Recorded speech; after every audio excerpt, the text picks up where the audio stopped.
Alors, on distingue souvent les fonctions de consommation de court terme et de long terme. Donc, on va voir un petit peu la spécificité de ces fonctions de consommation. Donc, deux types de fonctions, celle de court terme et celle de long terme. Alors, celle de court terme, c'est ce qu'on appelle la fonction keynésienne de consommation, puisque, évidemment, elle a été mise en évidence par Keynes et ses disciples. Alors, quelles sont ces caractéristiques? Eh bien, c'est assez simple. Si on peut corréler le revenu et la consommation, évidemment, on s'aperçoit que la consommation augmente avec le revenu, mais moins vite que lui. Autrement dit, si vous avez le revenu qui augmente de 10%, eh bien, vous allez constater que, par exemple, votre consommation ne va augmenter que de 5%. Donc, la consommation augmente avec le revenu, mais, comme on dit, moins que proportionnellement. C'est les grands enseignements de la théorie keynésienne. Ça veut dire quoi? Ça veut dire que les augmentations de revenus, elles génèrent de l'épargne. Puisque, précisément, tout n'est pas consommé dans ces augmentations. Donc, elle est de la forme, la fonction à la forme suivante, la forme mathématique suivante, A plus propension à consommer que multiplie revenu disponible brut. Donc voilà la forme de la fonction de consommation. Alors, que vient faire cette constante A?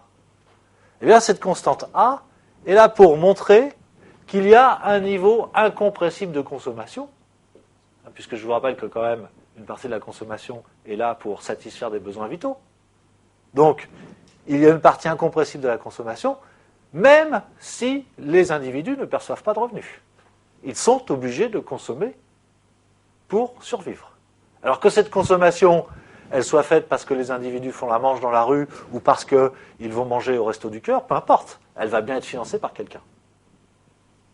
Et donc cette hypothèse est absolument réaliste. Dans le monde moderne, les hommes ont besoin de financer une consommation à minima. Alors, la représentation de la fonction keynésienne, est la suivante. Donc on met en rapport le revenu en abscisse et la consommation en ordonnée. Donc on a cette constante A qui est ici. En fait, c'est la valeur de la constante ici. Et on a la fonction de consommation qui va progresser avec le revenu, mais on voit bien que la pente de la fonction de consommation en bleu est beaucoup moins importante que la droite, si vous voulez, où figure l'augmentation de revenus, et où tout le revenu serait consommé. Donc la différence entre le revenu et le revenu consommé, c'est-à-dire ce qu'il y a dans ces terres ici, eh bien, c'est tout simplement l'épargne. Donc en plus, on a une théorie de la formation de l'épargne. Intéressante, parce qu'elle nous dit que l'épargne ne commence pas au premier euro de revenu. Il faut que le revenu ait déjà un certain niveau pour voir l'apparition de l'épargne. Donc c'est une hypothèse qui est totalement conforme à la réalité. Se pose le problème de cette ère-là entre la fonction de consommation qui est et la droite de revenu qui est inférieure. Ça veut dire qu'on consomme plus que son revenu. Alors, si on considère que ça c'est de l'épargne, on pourrait considérer que ça c'est son inverse, c'est-à-dire de la désépargne. On ne connaît pas le passé, si vous voulez, de l'individu dont il serait question ici. Peut-être que cet individu a accumulé une épargne. Et donc, il n'a pas de revenu, il a une épargne, et donc pour se nourrir à minima, il est obligé de puiser dans son épargne et de désépargner. Ou en tous les cas, ça va bien correspondre à la dépense d'un agent économique pour la survie de cet individu.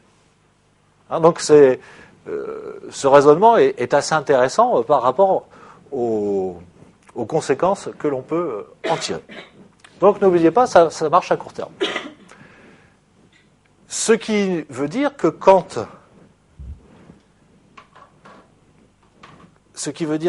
les pouvoirs publics vont essayer de relancer l'économie en versant des revenus supplémentaires aux ménages, ça veut dire que ça ne va pas être totalement efficace.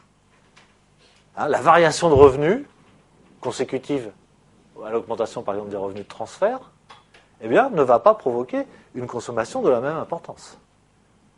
La consommation supplémentaire sera moins importante au nom de cette fonction de consommation de court terme. De la même manière, si on verse des prestations sociales à des individus qui font partie des plus pauvres, évidemment, et ces individus ont déjà tendance à avoir une consommation égale à leurs revenus, voire supérieure à leurs revenus, évidemment, là, on sait que la politique de relance sera efficace. Au contraire, si on verse des revenus à des gens qui sont plus fortunés déjà, eh bien, on va avoir une part encore plus grande qui va être consacrée à l'épargne. Donc ça nous permet aussi de tirer des enseignements sur l'utilisation des augmentations de revenus pour relancer l'activité économique. Donc vous voyez, il y a plein d'utilisations et plein de digressions à faire autour de ce type de fonction. Alors, la fonction de consommation de long terme, maintenant. Alors, quand on parle de long terme, on parle quasiment de la vie d'un individu. Comment évolue la consommation, le niveau de consommation, le volume de consommation d'un individu sur la totalité de sa vie? Alors, il y a deux théories très célèbres. Celle de Milton Friedman, dont on a déjà parlé, c'est donc la pensée libérale pure et dure, c'est l'école de Chicago. Et puis, on verra après la théorie de Modigliani. Alors, le revenu permanent, c'est quoi? Eh bien, c'est la somme qu'un individu peut consommer sans s'appauvrir, c'est-à-dire en maintenant constante la valeur de son capital. Alors, c'est intéressant parce que dans la théorie de Friedman, sur le long terme, la consommation n'est pas déterminée par le revenu du moment, mais ce qu'il appelle le revenu permanent, c'est-à-dire la projection que font les individus de leurs évolutions de revenus, y compris les revenus de leur patrimoine. Et donc, ils vont consommer en moyenne à peu près tout le temps la même chose, mais cette même chose va être déconnectée de leurs revenus du moment, puisque déterminée par la moyenne de leurs revenus, si vous voulez, sur l'ensemble de leur vie, en quelque sorte. Ce qui veut dire qu'à certains moments, les individus vont consommer plus que leurs revenus réels du moment, et à d'autres moments, ils vont consommer moins, et donc ils vont constituer une épargne. Mais la grande idée, c'est qu'il y a une constance, en fait, de la consommation des ménages tout au long de leur vie. La consommation finale dépend donc du revenu permanent et non plus du revenu courant. Alors, il explique, Friedman, que ça dépend du niveau des taux d'intérêt et de la valeur du patrimoine. Et oui, parce que qu'est-ce qui fait varier le plus le niveau de revenu? Évidemment, si on est salarié, on peut avoir des promotions salariales et des augmentations de salaire, mais il y a aussi toute cette partie du revenu qui provient du patrimoine. Plus le patrimoine est valorisé, et plus le ménage est riche. Et plus cette réalité va faire qu'il va consommer davantage. C'est l'effet d'ailleurs, dans le sens contraire, c'est l'effet des crises financières sur la consommation. Pourquoi les crises financières dépriment-elles la consommation? Eh bien parce que les individus qui possèdent des portefeuilles financiers, quand les bourses chutent, eh bien ces portefeuilles chutent aussi. Donc les individus sont moins riches, leur patrimoine a diminué, et comme ils sont moins riches, ils vont moins consommer. Ça, c'est une explication qui est relativement solide pour voir l'évolution des comportements de consommation quand vous avez des crises financières importantes. Donc c'est ce que nous dit Friedman, mais si vous voulez, dans l'autre sens. Si le patrimoine des individus augmente, voit sa valeur augmenter, alors ils auraient tendance à consommer plus, ou à incorporer ces augmentations de patrimoine dans leur revenu permanent. La fonction de consommation, dans ce cas-là, dans cette hypothèse-là, est une constante appliquée au revenu. Alors on va vous proposer la représentation de cette fonction de consommation. Donc voilà, vous avez la fonction de consommation. La consommation, voilà, c'est une constante. Alors si le revenu augmente, eh bien, la consommation augmente. Ça veut dire quoi? Le revenu augmente de 80%, la consommation augmente de 80%. Alors le taux d'épargne, du coup, lui aussi va être fixe, mais le montant de l'épargne, il va augmenter, puisque le même taux va être appliqué à un revenu supérieur.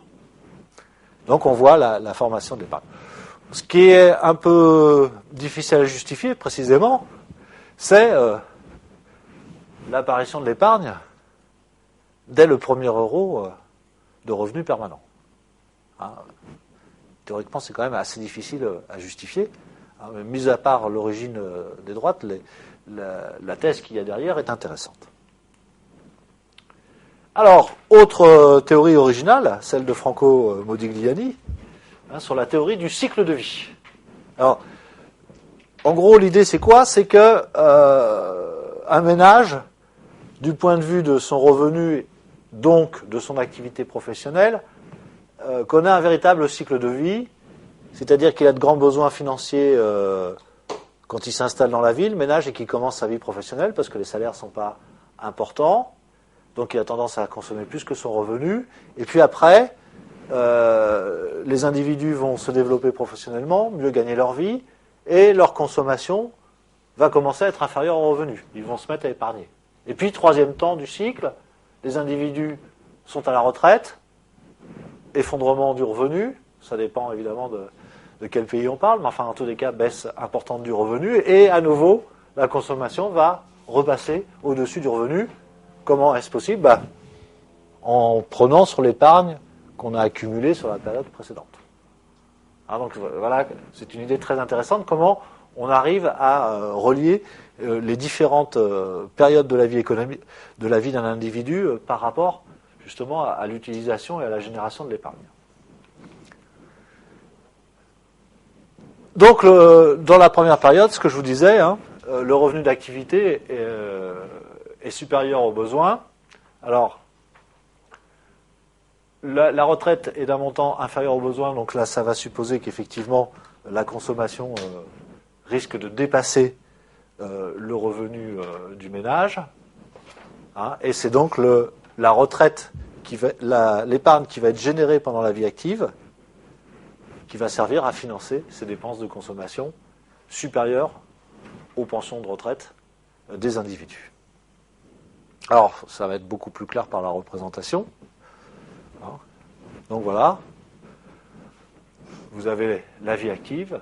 Donc au départ, effectivement, tout le revenu est consommé. On pourrait même supposer une droite de revenu qui passe sous la droite de consommation, ce qui veut dire qu'au départ, le ménage est obligé de s'endetter, par exemple, pour financer ses consommations. C'est un scénario assez probable, hein. L'équipement de la maison, par exemple, donc qui va supposer, par exemple, des crédits à la consommation.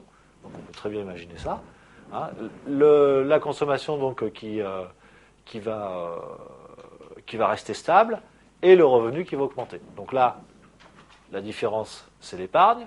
On arrive au moment de la retraite, donc on a une chute de revenus relativement importante, hein, jusque-là, et la consommation va être maintenue jusqu'au bout de la vie. Pourquoi? Parce qu'on va utiliser cette capacité d'épargne-là pour financer le surcroît de consommation après la période de retraite, pendant la période de retraite.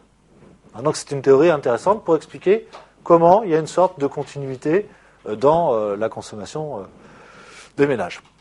On pourra objecter, hein, parce qu'on a d'autres approches aussi, on pourra objecter que les besoins des personnes à la retraite eh bien, sont finalement moins importants aussi que les besoins des actifs.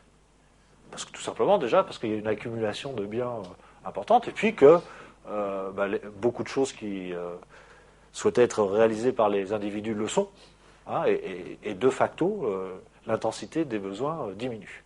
Donc on pourrait considérer aussi que naturellement, avec l'âge, sans faire référence aux revenus, on a en général une baisse de la consommation. Je pense que c'est un scénario qui est extrêmement crédible dans nos sociétés. Donc ça pourrait avoir aussi, on pourrait modifier le schéma de Modigliani, si vous voulez, et de faire, à partir de l'âge de la retraite, eh bien, un segment décroissant du niveau de consommation. Ce ne serait pas absurde non plus. Donc voilà ce qu'on pouvait dire sur l'évolution de la consommation, hein, dans le temps, par rapport aux revenus, sur le court terme et sur le long terme. Alors, on dit le revenu détermine la consommation. L'idée, c'est que, en principe, on ne peut pas dépenser plus que son revenu. Hein, donc c'est ce qu'on appelle une contrainte.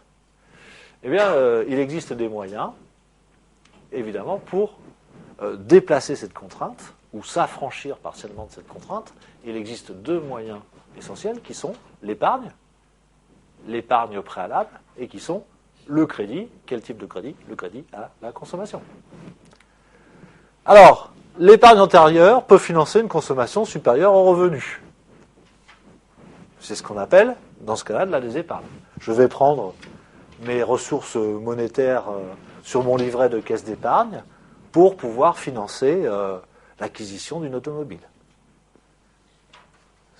C'est un comportement relativement fréquent. Et le crédit à la consommation va permettre exactement la même chose, sauf qu'il va précipiter. Je ne sais pas si vous comprenez la problématique. Financer l'achat d'une automobile par un crédit ou par de l'épargne passée. En fait, si je le finance par de la désépargne, par mon épargne passée, ça veut dire que j'ai économisé sur la période précédente pour pouvoir financer plus tard l'acquisition d'un bien. Si je passe par le crédit, je peux financer aujourd'hui l'acquisition d'un bien dont je devrais réaliser l'épargne plus tard. Et l'épargne, c'est quoi? C'est le remboursement du crédit. Autrement dit, on peut considérer que le remboursement d'un crédit est tout à fait assimilable à de l'épargne forcée. Forcée puisque le consommateur qui doit rembourser est dans l'obligation de le faire. Mais vous comprenez comment ça accélère le temps économique. Je ne suis plus obligé d'accumuler de l'épargne pour pouvoir consommer, je consomme tout de suite, donc accélération, et je rembourserai plus tard. Donc, vous l'avez compris, le crédit à la consommation est un mécanisme extrêmement important dans la croissance économique. Mais en même temps, s'il est important dans le processus de la croissance économique, par la stimulation de la consommation notamment, vous comprenez aussi que quand on est en période de récession, ça va être un accélérateur de récession. Puisque les gens sont aussi et toujours obligés de rembourser, y compris quand on est en récession. Donc, le crédit à la consommation, il est essentiel, notamment quand il s'agit de vendre des biens durables aux ménages.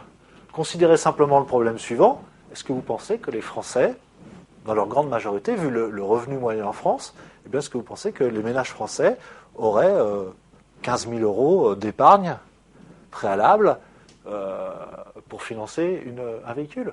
La réponse est non. Ça veut dire que s'il n'y avait pas le crédit à la consommation sur ce type de produit, il n'y aurait tout simplement pas de marché automobile. Donc c'est vraiment une innovation essentielle, particulièrement sur ces biens très coûteux que sont les automobiles. Alors attention, l'analogie entre la désépargne et le crédit s'arrête là. Parce que le crédit, il va avoir un autre effet redoutable. Il doit être remboursé, certes, mais on ne rembourse pas ce que l'on doit.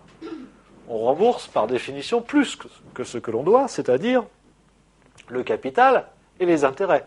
Donc, la consommation future va être minorée d'autant plus. Je rembourse ce que j'ai emprunté, mais je rembourse aussi les intérêts. Donc, ça ampute d'autant plus ma consommation future.